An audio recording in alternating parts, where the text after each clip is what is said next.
தன்னோட பொண்ணுக்கு துரோகம் பண்ண விஷயத்த தெரிஞ்ச அம்மாக்காரங்களுக்கு செம்மையா கோவம் வருது.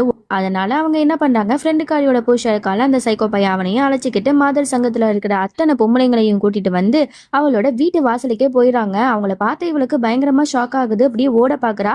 உடனே அவங்க எல்லாரும் அவளை வலுக்கட்டாயமா இழுத்துட்டு வந்து அவ மூஞ்சில கரியையும் பூசிடுறாங்க. எல்லாருக்கும் முன்னாடியே அவளை ரொம்பவே அசிங்கமா பேசி, உன்னோட ஃப்ரெண்டோட புருஷனையே எடுத்துக்க பாக்குறியே, நீ எல்லாம் ஒரு மனுஷியா அப்படின்னு சொல்லிட்டு ரொம்ப அசிங்கப்படுத்திடுறாங்க. இதனால அவளுக்கு ரொம்பவே அசிங்கமாவும் அவமானமாவும் ஆயிடுது. அப்படியே குளிச்சுக்கிட்டு எல்லாத்தையும் அருவருப்பா தேய்ச்சி கழுவிட்டு இருக்கா.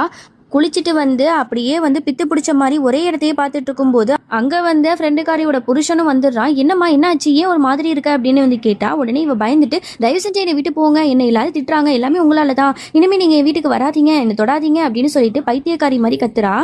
இதுக்கெல்லாம் காரணம் அந்த சைக்கோ பையத்தானே அப்படின்னு சொல்லிட்டு அவன் வீட்டுக்கு போக முடிவெடுக்கிறான். இதோட ஃபுல்லிங் வீடியோ கீழே கொடுத்துருக்கேன், மறக்காம அதை கிளிக் பண்ணி பாருங்க. தேங்க்யூ.